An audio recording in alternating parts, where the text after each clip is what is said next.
when we talk about food or wine, what is a bliss point?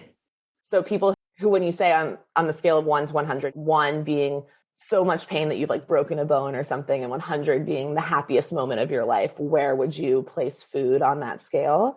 People who are super tasters tend to place that over a rating of an 80. People more average will place it in the 70s somewhere. You know, the happiest moment of their life is like a wedding or being with family or reuniting with someone, and then they'll place food lower. Each of us have our own capacity for bliss when it comes to food and tasting. Just knowing yourself, knowing how you feel about tasting changes how you relate to a wine compared to someone else who might have a higher or lower bliss point in their experience with food.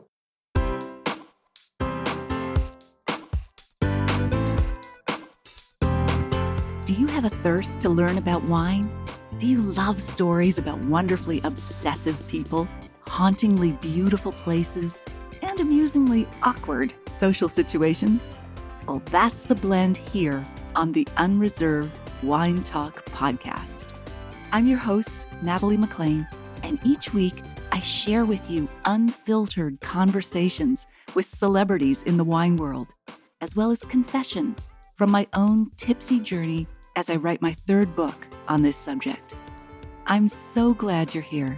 Now pass me that bottle, please, and let's get started. Welcome to episode 263. You love to eat, but do you know how to taste? What is the bliss point when it comes to food or tasting or wine? What makes our most memorable meals and wines delicious? And how can you make sure to bring home the best experiences from a trip to wine country? In today's episode, you'll hear the stories and tips that answer those questions in our chat with Mandy Naglich, who has just published How to Taste, a guide to discovering flavor and savoring life. 2 of you are going to win a copy of this beautiful hardcover book that retails for $27. All you need to do is email me and tell me you'd like to win one.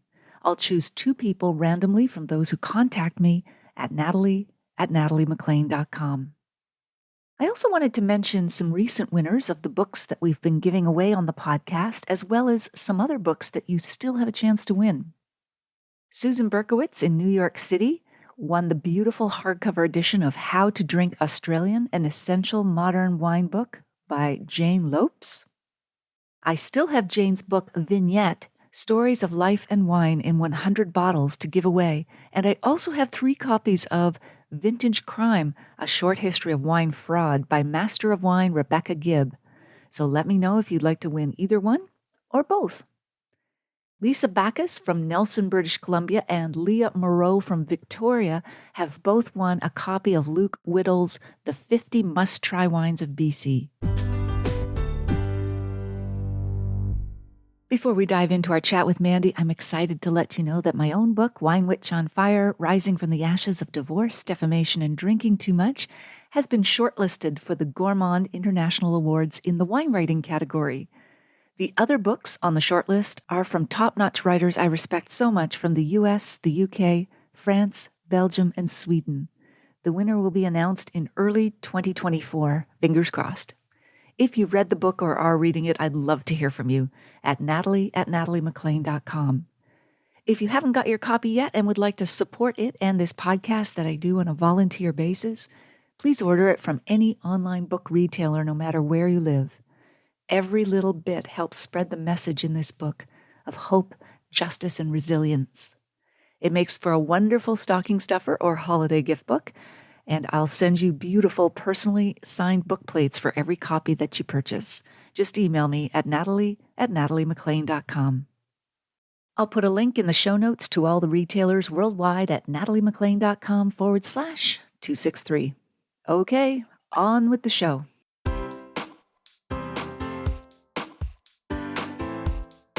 Mandy Naglich is one of fewer than 100 advanced cicerones in the world, one of the highest certifications you can achieve in beer expertise. She's also a certified cider professional and has her W set in spirits. Mandy's writing has been published in Vice, Taste of Home, VinePair, and The Wine Enthusiast. She started her career in journalism at Schiffer College of Communication at Texas Christian University, and she joins us now from her home in New York City. Welcome, Mandy. We're so glad to have you here. Yeah, I'm so excited to be here. Thanks for having me. All right. Well, congrats on the new book. And before we dive into your wine career, maybe tell us about your first wine tasting experience at a Michelin-starred restaurant in Belgium. Yes. So as you were talking about in my bio, definitely a lot of my credentials come from the beer world. And Belgium is the home of really some of the greatest beers in the world made by monks and things like that. So my husband and I took a trip to Belgium, and I thought, I'm going to take my first real Euro trip out of the country. We should have a really great, dining experience. So it was my first time at a Michelin-star restaurant having a wine pairing. And like I said, I was just out of college, not super familiar with all of the hospitality of somewhere that's Michelin-star. And we didn't realize every time you empty your glass, they will refill it until the course is complete for each pairing. Wow. So they would come fill our glasses. We'd wait for the course. And we thought we were being polite by drinking the wine, but they kept refilling it and refilling it. And I was like talking to my husband. I was like, we're not even going to remember our third course. What are we supposed to do about this? And I think, that was just a real learning experience to me about hospitality. How to enjoy wine pairing. And I mean, it's really kind of the whole philosophy of the book. I'm all about you should be tasting everything, experiencing it, enjoying it, not just throwing them back. But our very first experience, we didn't really know what was going on. Oh, that's cute. And then you had a blind tasting experience at Rick Bayless restaurants? Oh, so for the book, I talked to Rick Bayless, and he was on that reality show, Top Chef Masters, where it's all Michelin-star chefs and James Beard award-winning chefs and things like that. And they blindfolded them and had them just taste random ingredients. And he was even shocked. Things like hoisin sauce, people were calling ketchup, or barbecue sauce. They couldn't identify mangoes with the blindfold. And it really changed his perspective about, how sight and taste are tied together. And so now in his restaurants, he has all of his staff taste like white or red wine with their eyes closed. And they just have to say, do they know if it's white or red? And it's very hard to identify. I don't know if you've ever done that before. Oh, I've tried, and I've made mistakes for sure. Absolutely. Yeah. I've had those black wine glasses. I don't know if you've ever tried those that make everything blind. They're the most fun party trick because no matter what you're tasting, they really obscure. And it's amazing when you lose your sense of sight, how hard it is to, tasting notes in wines that we feel like we love and know so well. Yeah. Oh, that's fascinating. So many little tidbits of this, like this, come up in your book, and we're going to dive into them in a moment. But you also have a memorable moment in San Diego wine country. Yeah, I think San Diego, I don't know if a lot of people think of it as a wine region. I certainly didn't before I was there. And their wines are definitely, it's an up and coming wine region. A lot of the winemakers are figuring out what's going on.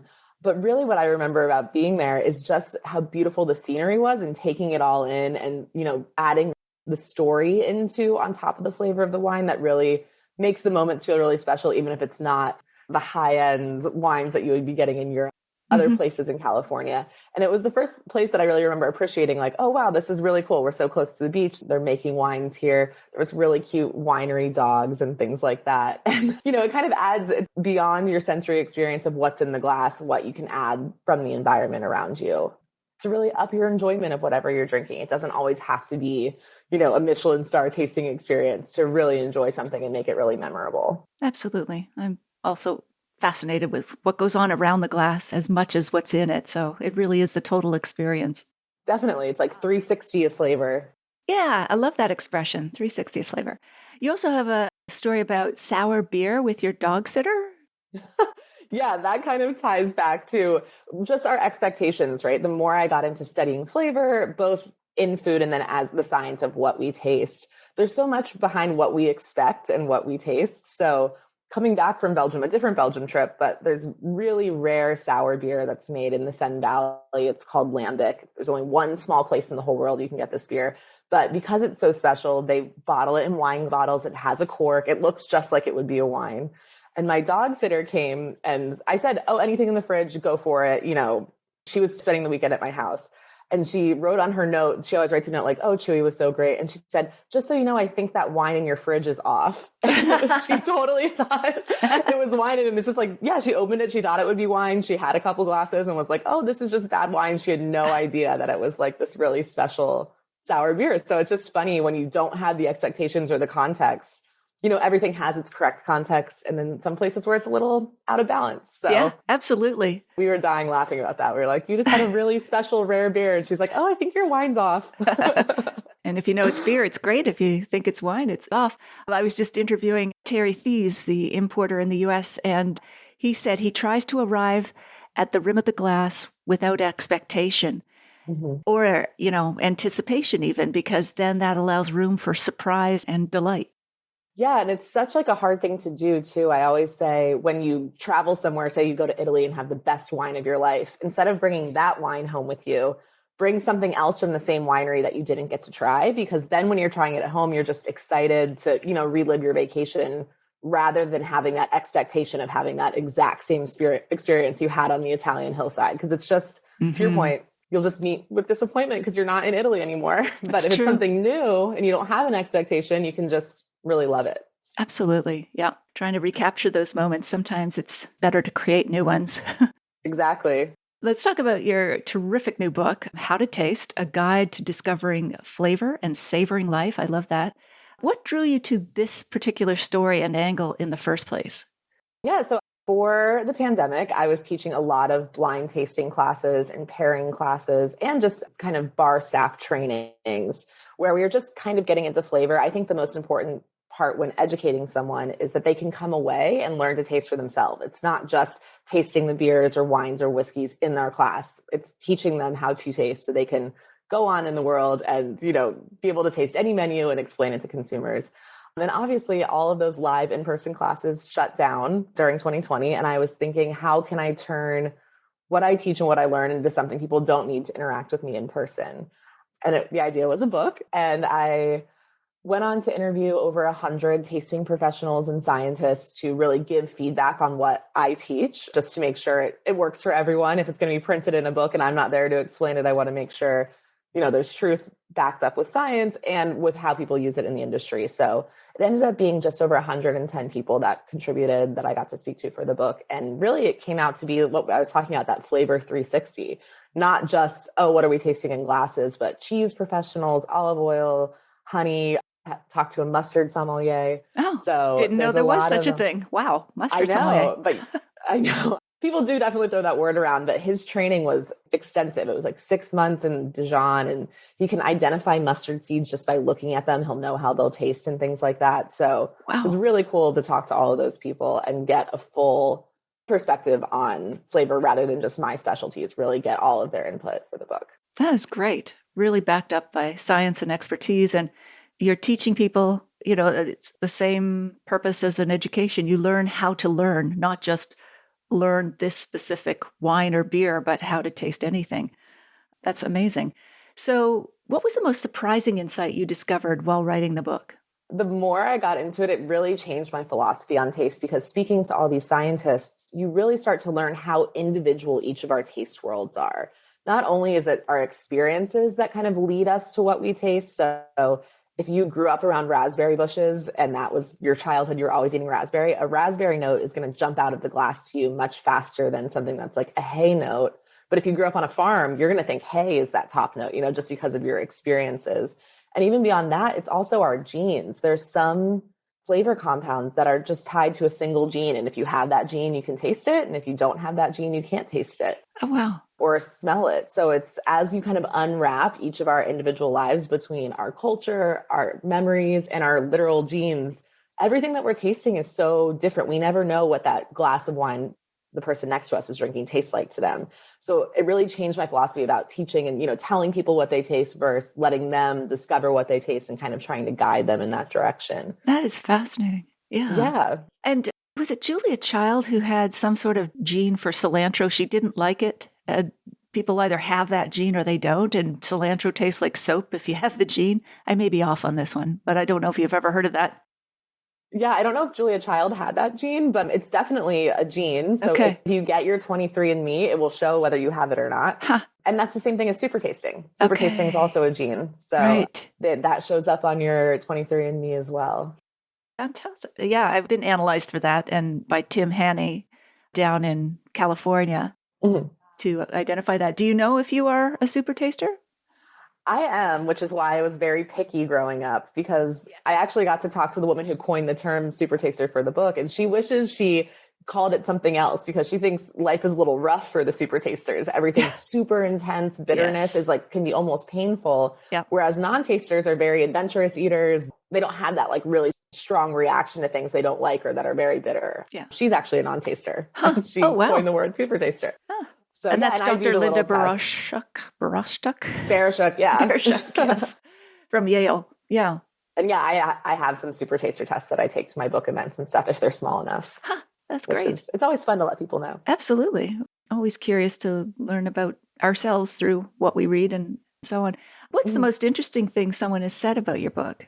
Yeah, it's been amazing. So I just got off my first leg of my book tour, which was, I think, like 20 something events. It was crazy, but it was really fun. And it's amazing what people pick out as like what they find the most interesting. Yes. And I write about the 4 different ways we chew and how that changes what we taste, just what kind of chewer you are. And so many people pulled that out and were like, oh, I never realized I was a tonguer, which is people who use their tongues to kind of move things to the back of their throat and tend to taste things more deeply. Whereas people who are really big into chewing, it's not hitting as much of your palate. Oh. And so many people have pulled that out and they're like, oh, I ask everyone how they chew now. And to me, that was just like, I think it's like one page of the book, very like passing. And it's amazing what people grab onto as their most interesting part. And what are the other 2 types? There's tongue and teeth. That's a good question. I was just thinking, I was like, shoot. Yeah, I would have to look it up, honestly. Oh, I don't that's even fine. remember. Yeah. That's worth the price of admission alone. Like, that's fascinating. I'm going to remember that when I'm at a restaurant next.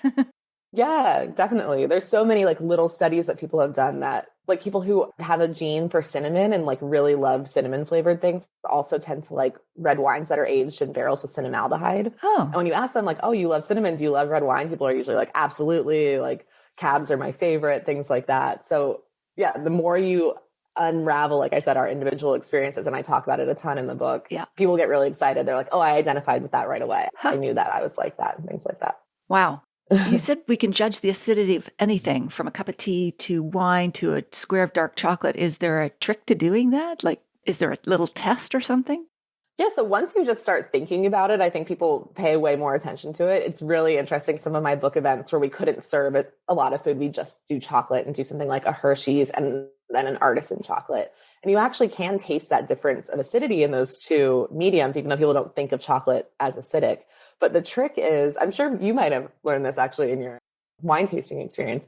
Anytime there's acid coming into our mouth, our body's natural buffering solution is our saliva. Yeah. So you'll start to feel it, forming in the back of your cheeks. Even just talking about a lemon, you can start to feel saliva forming. And basically you can just kind of tip forward and feel how much saliva is pooling there. It's really delicious things to talk about.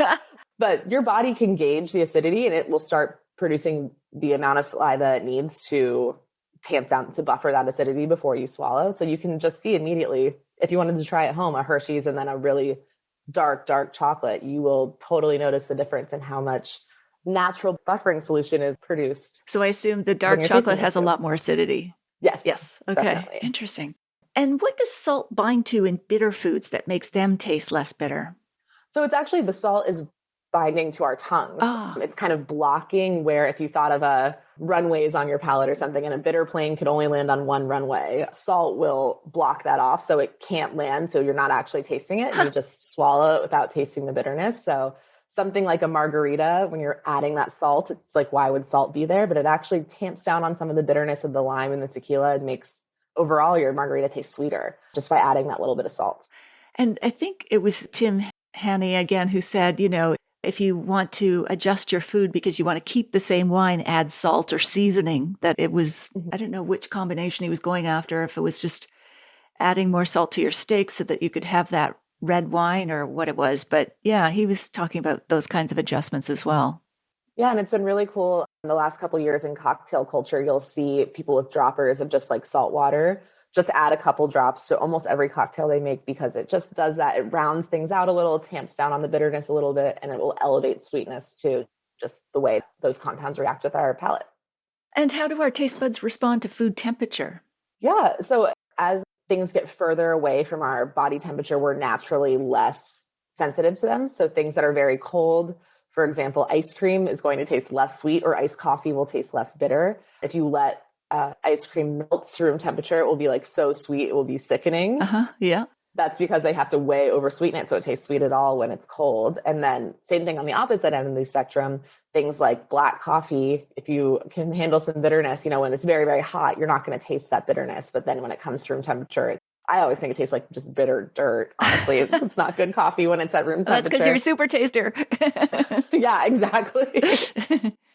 But yeah, so when we start thinking about things getting far away from our body temperature, like why you might keep vodka in the freezer, but not whiskey. You want to experience all the things that the barrel master was blending those barrels, getting all those vanillas and caramel notes in there. If that was frozen, you wouldn't be able to taste them as much.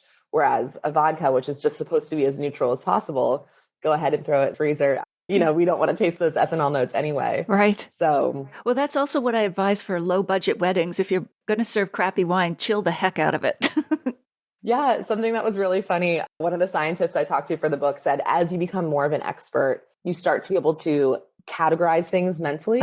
So like a very low end wine, what your favorite one is of that middle range, what you could pick up at the gas station. And so I started asking everyone what, like all the Psalms and things, what would their favorite box wine be? And many of them said Franzia Blush, chilled very, very, very cold. And I couldn't believe they all had the same answer. I was like, wow, it must really be that good. Oh, wow. Okay. To add on to your tips, I guess that's the thing to serve at your wedding. In a pinch, yes. Yeah. Just be sure to decant it first, though don't let it warm up. Make it look fancy, but definitely. Keep it cold. So when it comes to mouthfeel or the texture of food, how small a particle size can we actually detect in our mouths? Yeah, it's amazing. That's why I think using the term mouthfeel, sometimes people think it's like a little jargony and like over scientific, but it's different than consistency, right? If you look at the consistency of something, you can see grit or something like that, but our palates can actually sense a grit the size of 1/10 of a grain of sand. So something you couldn't see with your eye.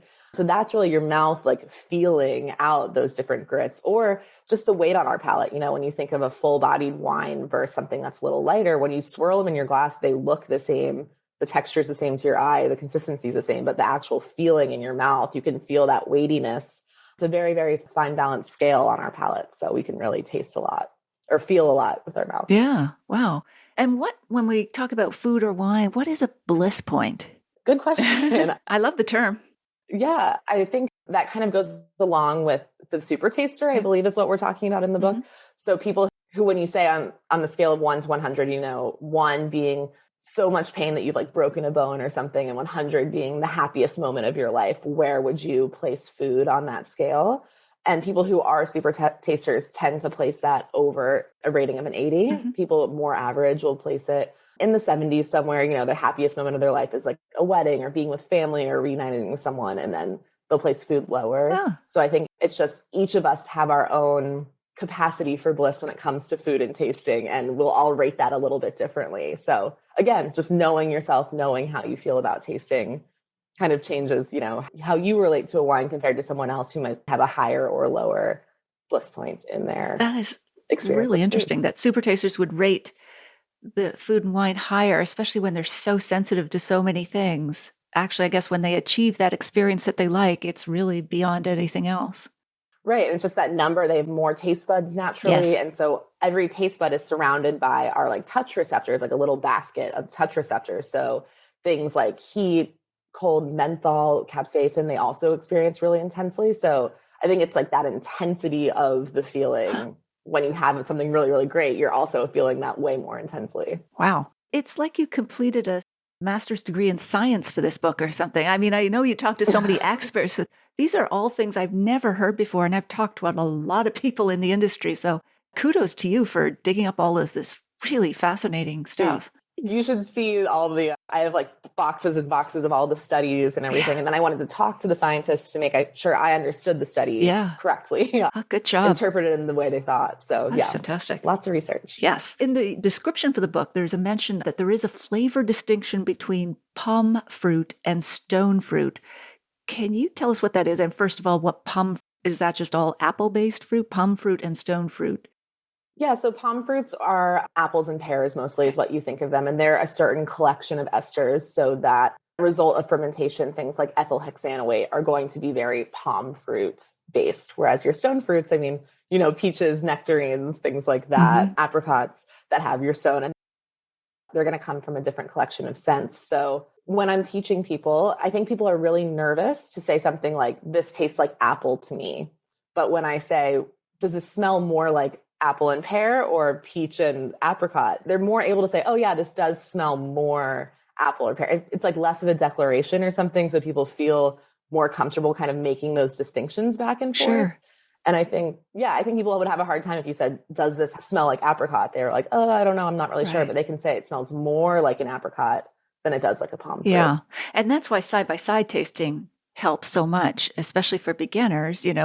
Tasting one wine in isolation, it's hard. But when you can contrast and compare two different wines, that's when the differences sort of jump out. So that's very helpful. And for those who may not know esters, are you referring to aromas? Yeah. So when you ferment something, so grapes for wine, malt for beer, rice for things like sake, the yeast is going to react with those base ingredients to create new compounds. So esters are things that are more on the fruity side of the spectrum. If they're very, very strong, they can smell a little medicinal, band-aidy, but hopefully we're not doing that. And then there's other compounds from fermentation like phenols, organic acids that also have aromas. So basically ester is just one category of aroma. Things like sulfur compounds are another category that you might not want as much. Phenols have those spicier, like very clove forward. Anytime you're getting, like that clove baking spice aroma, that's probably coming from phenols in fermentation. So just, different chemical words. Yeah. No, it's good to dig into them to understand. So our olfactory bulb sits beside the nose. And I found this fascinating. Smell travels through the inner ear. I didn't realize that. I knew smell is that powerful sense that connects most directly to brain, emotion, memory than the other senses. But so what's happening? The actual smells are going up through our inner ear before it gets to the brain and interpreted? So it's actually our taste from our palate. Okay, taste. There's a nerve called the chorda tympani that connects your tongue, through the inner ear and then into your brain. Okay. And that's why things like music or very, very loud noise of any kind really, it's not just affecting what you taste because you feel like it's harder to tell what's going on. Yeah. Your chorda tympani is literally being jostled by things like a loud bass line or loud conversation and, jostling those taste signals before they reach your brain to be interpreted. So I always say, if you go somewhere, even if it's a very nice wine bar and you want to order a really expensive bottle of wine, if it's super loud, it might not be the place you're going to enjoy that flavor the most because you're getting jostled all over the place by all those sound waves. And it's diminishing your sense of taste. Right. Okay. Right. It just kind of morphs it in a way too. So there's really cool studies about playing, for example, jazz music in the background versus hip hop. And it's not that hip hop makes things taste worse. It's just like a little bit of it makes them feel unfamiliar and you're not feeling as comforted by them. Whereas jazz is like very comforting and people tend to really relate to the flavors when they're tasting it in that presence. Would that be cultural? Like if you grew up with hip hop, would then your perception of the wine be the reverse? Like if you weren't used to jazz and you were used to hip hop, would it have the opposite effect? So that's a good question. I know they did the studies with foods they were used to and then novel foods. I don't know that if they looked at their backgrounds as far as music as like what they were testing. They were testing novel foods and then familiar foods. But there's also studies about music that quote unquote tastes sour, like very pitchy music. I can't think of the name of the dance. It's like the South American dance music, like mariamba kind of stuff. But people said it tastes sour. So it makes whatever they're drinking taste more sour. So there's a ton of study about, just how those signals are kind of interacting with your taste as it's going into your brain and shifting it just a little bit. So on another cross-modal note, what happened when, was it you or somebody else who had participants in a class paint the colors that they tasted in chocolate? Oh, so this is Hazel Lee, and she has just a fascinating background as a chocolate expert, chocolate maker, chocolate judge. She started a company called Taste with Color, where it's basically a color map, almost like you can think of a flavor wheel, like we see the circle that has all the different tasting notes on it. But she feels very strongly that colors are tied to different flavors. So on the map, it kind of is a big map of color that's shifting through the rainbow. And like your reds, you have your raspberries, your strawberries, your pomegranates, things like that. Greens, obviously, is like your grassiness, green pears, green apples. And what she had everyone do is they taste and then just kind of try to paint the colors that they're tasting instead of trying to tie it to words directly, just how when they're tasting the chocolate, how would it paint as color? And one of her classes, she had everyone paint, everyone tends to use similar colors. They're all tasting together, getting similar notes. But what was really interesting is everyone held up their little paintings, and it was very, very similar to the label of the chocolate. And they had never seen the label. They had no idea what they were tasting. And she was saying, obviously the chocolate maker also was seeing those colors when they were branding this chocolate. And everyone's were very, very similar. It was really cool. She lives in the UK, so we had to do the interviews over Zoom, but she pulled out the big frames thing to show me. And it was really interesting that even without understanding that we're all tasting the same thing, this way of describing it through color really shows how similar it is when we're tasting together. Wow. And now you were studying for your advanced Cicerone certificate, and you were finding it difficult to identify a certain compound in beer. So what helped you remember that cross-modally? Yeah, so to get our advanced Cicerone, and I was actually also studying for Master Cicerone, which I haven't done yet, you have to be able to identify 113 beer styles blindly. And then I think it's 36 compounds. I should be able to remember that, but as spikes. And one thing I was doing was trying to, because there's so many beer styles, I would try to put a color when I was tasting them. So all of my Belgian beers, I would have blue and look at blue when I was tasting them and try to make sure I could pick up those Belgian yeast notes, and German was green and British was red and things like that, because you can kind of trick your brain into tying aromas to what you're seeing and feeling at the same time. So we're very tied, our memory, to our sense of taste and smell. So trying to force those creations. Right. Is something that I was doing when I was studying. Yeah, it reminds me of other study tricks like chunking, compressing a big chunk of knowledge down into a few words so that you can unfold it again in the exam if it's a question, but just, tricks of memory. But I found that fascinating that you're staring at the color blue to remember a particular compound or beer style. I'm going to try that for other things.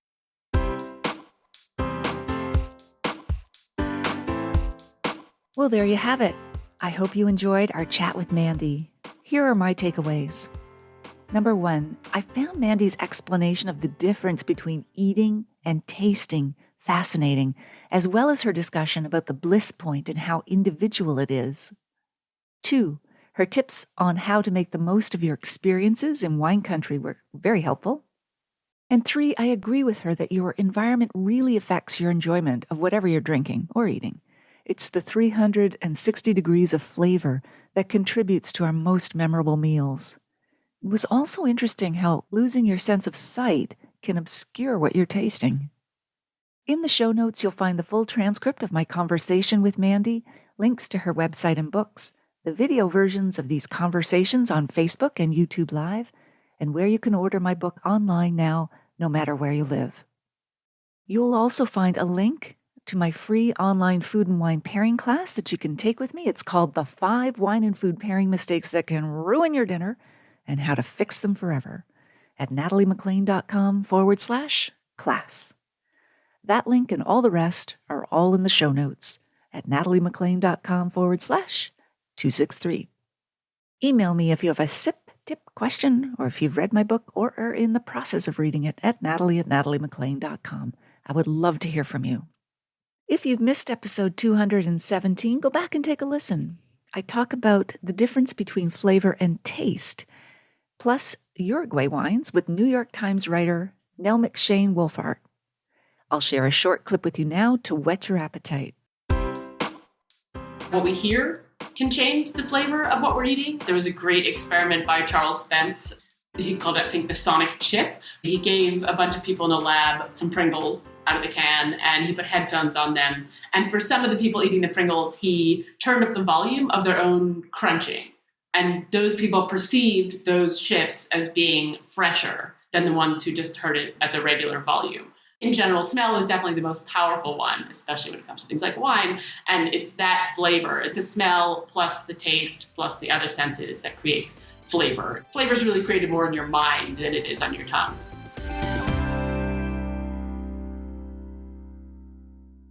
If you liked this episode, please email or tell one friend about it this week, especially someone you know who'd be interested in the wines, tips, and stories we shared. It's easy to find my podcast. Just tell them to search for Natalie McLean Wine on their favorite podcast app.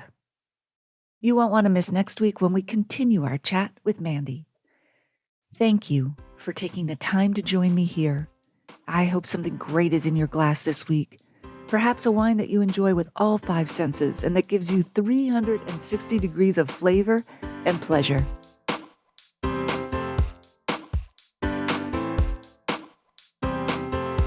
You don't want to miss one juicy episode of this podcast, especially the secret, full-bodied bonus episodes that I don't announce on social media.